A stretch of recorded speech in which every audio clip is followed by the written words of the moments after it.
All right, everyone, welcome back. So I took and used my grid that I created, and I started to draw my line drawing to get the important parts of the image in. Some things you might notice, in some cases, like for instance, this box was really complicated to kind of see what was going on.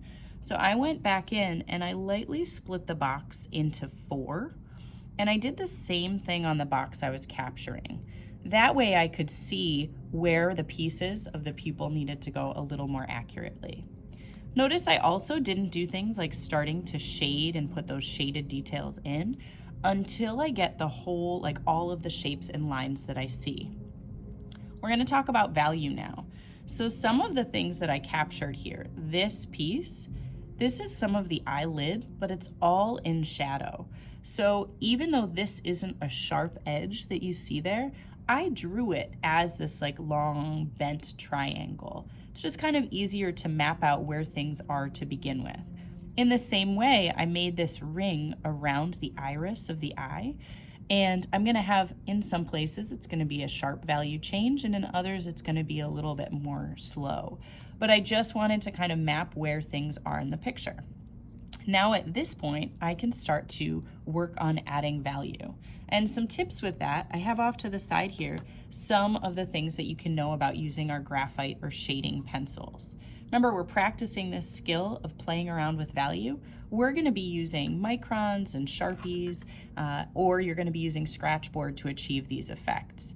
But some of the things I wanted you to be aware of just with the pencils that we use typically, your regular everyday pencil is an HB. It's right in the middle of the value spectrum. So that means it's not super light, it's not super dark, it's kind of in the middle.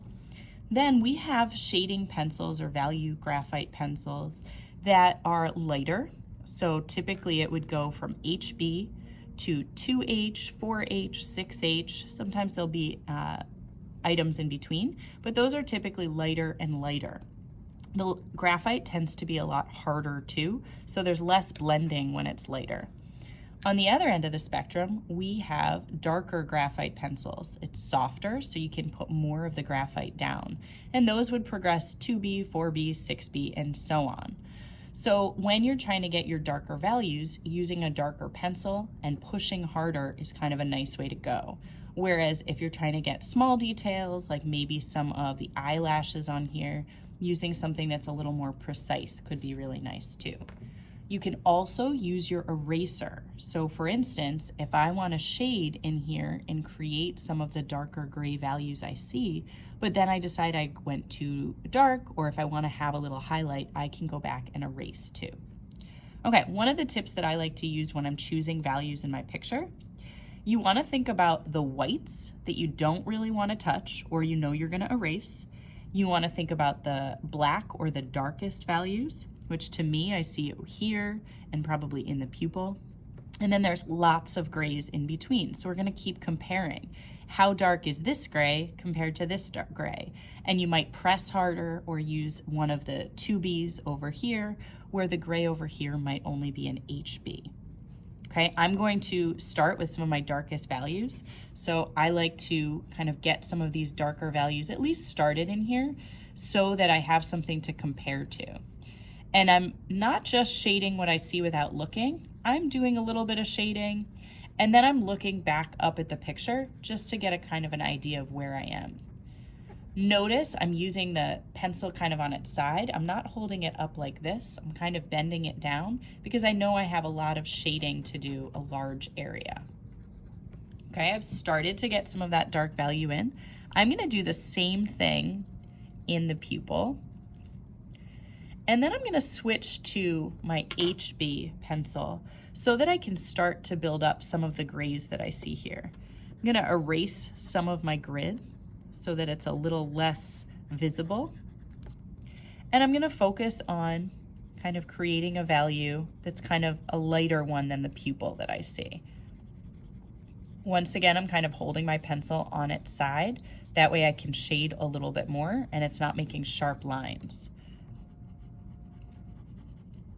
Once I get that first take of the value in, you can kind of still see the direction of my pencil lines. So now it's kind of nice to go back and evaluate where should it be darker, where should it be lighter, and where do I have to go back and use either my finger or a blending stump to kind of blend it in. Okay, I notice that when I blend this in, it gets a lot darker under here just because there's that eyelid over the top. So I'm gonna go back and layer or press a little bit harder in that top area too. I notice down here it's a lot lighter, so I'm gonna go back with my eraser and try to lighten it up a little bit more. Okay, notice I'm doing all of this related to the value before putting these little texture lines on. You wanna get the back area more complete first before adding what's in the foreground, which are some of those linear parts. I'm also gonna focus on getting this darker valued area off to the side here. This kind of outline that exists. I'm gonna switch back to my 2B pencil because I wanna have a darker value to work with. And I notice that in the picture, this side has a pretty sharp edge where the value becomes dark. So I'm gonna leave it very crisp. But what I notice on the other side is as I'm adding that value to it, it's a little bit more blurry. So I'm gonna go and add that blurry part after I get the value in. Hold that thought. By just slowly putting a little less pressure with my pencil, just kind of like moving my pencil in small circles. It's a way to kind of get that to be a fuzzier edge than it is over here where it's a little sharper. Now I would do this level of finish all over, and then I would worry about small things like the eyelashes, like these linear parts in the eye. Because if you put them in too early and then you go to blend, you're going to lose some of that detail. So it's always nice to get the values the way you see them first, and then you can go back after the fact and add all of those little details that make it really pop and really shine.